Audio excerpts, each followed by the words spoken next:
এমনকি দক্ষিণ আফ্রিকার সাথে ওডিআই সিরিজেও তিনি থাকবেন কিনা তা নিয়ে সংশয় দেখা দিয়েছে। ঘরের মাঠে দক্ষিণ আফ্রিকার বিরুদ্ধে প্রথম টেস্টে হেরে এই মুহূর্তে ভারতীয় দল খুব খারাপ সময়ের মধ্যে দিয়ে যাচ্ছে। সিরিজের শেষ টেস্টটা জিতে ভারতীয় দল চাইবে যে কোনো প্রকারে সিরিজটা অন্তত ড্র করতে। বোলিংয়ের ও স্পেশালি স্পিনের বিরুদ্ধে ব্যাটিং করার ক্ষেত্রে প্লেয়ারদের যে খামতিগুলো আছে অবশ্যই সেই ভুলগুলো শুধরে নিয়ে তারা দ্বিতীয় টেস্টে জয়ের জন্য ঝাঁপাতে চাইবে। এর মধ্যে ভারতীয় ম্যানেজমেন্ট বুমরা ও হার্দিকের মতো প্লেয়ারকে আগামী দক্ষিণ আফ্রিকার বিরুদ্ধে ওডিআই সিরিজে বিশ্রাম দেবে বলে ঘোষণা করে দিয়েছে। কয়েক মাস আগে হয় এশিয়া কাপে সুপার 4-এর ম্যাচে হার্দিক চোট পান, ফলে পাকিস্তানের সাথে ফাইনাল ম্যাচেও তিনি খেলতে পারেননি। সেখান থেকে তিনি মাঠের বাইরে আছেন। মনে করা হচ্ছিল তিনি দক্ষিণ আফ্রিকার বিরুদ্ধে ওডিআই সিরিজে ফিরবেন, কিন্তু খবর অনুযায়ী জানা যাচ্ছে তিনি চোট সারিয়ে আস্তে আস্তে নিজের রিদমে ফিরছেন। এখনই তাকে ভারতীয় ম্যানেজমেন্ট দলে ফেরাচ্ছেন না এবং হার্দিকও দলে ফেরার ব্যাপারে তাড়াহুড়ো করছে না, একটু সময় নিয়ে তারপর দলে ফিরতে চান। আর দলে ফিরলেও ভারতীয় ম্যানেজমেন্ট হার্দিককে শুধু টি-20 ফরম্যাটের জন্য দলে ফেরাবেন, কারণ এখনই 50 ওভারের ফরম্যাটের জন্য তাকে দলে ফেরাবেন না।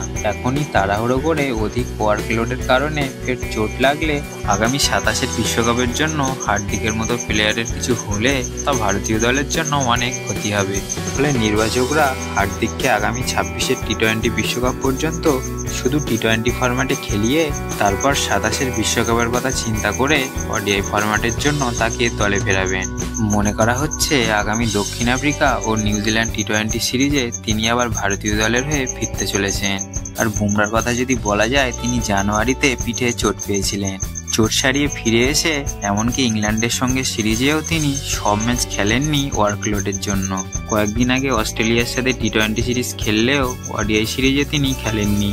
ফলে টিম ম্যানেজমেন্ট বুমরাকে নিয়েও খুব সাবধানের সাথে ওয়ার্কলোডের জন্য বেছে বেছে সিরিজ খেলাচ্ছেন। ফলস্বরূপ দক্ষিণ আফ্রিকার সাথে টেস্ট সিরিজে বুমরা থাকলেও টিম ম্যানেজমেন্ট ওডিআই সিরিজে তাকে বিশ্রাম দেওয়ার কথা ভেবেছেন। বুমরার মতো একজন নির্ভরযোগ্য পেসার ফের চোট পেলে ভারতীয় দলের পক্ষে সেটা কত বড় ক্ষতি হবে সেটা কারোর অজানা নয়।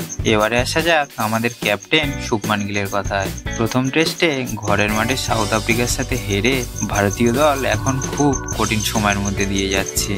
দলের ক্যাপ্টেন শুভমান গিল প্রথম টেস্টে চোট পেয়ে দলের হয়ে গুরুত্বপূর্ণ সময়ে তিনি ব্যাট করতে পারেননি। তার 2 ইনিংসে ভারতীয় দল ব্যাটিং সার্ভিস না পাওয়ায় প্রথম টেস্টে হেরে যাওয়ার ক্ষেত্রে কিছুটা হলেও কারণ থাকতে পারে। এর মধ্যে শোনা যাচ্ছে দ্বিতীয় টেস্টেও নাকি তিনি সম্ভবত ফিরতে পারবেন না। ভারতীয় ম্যানেজমেন্টও সম্ভবত তার চোট নিয়ে কোনো ঝুঁকি নেবেন না।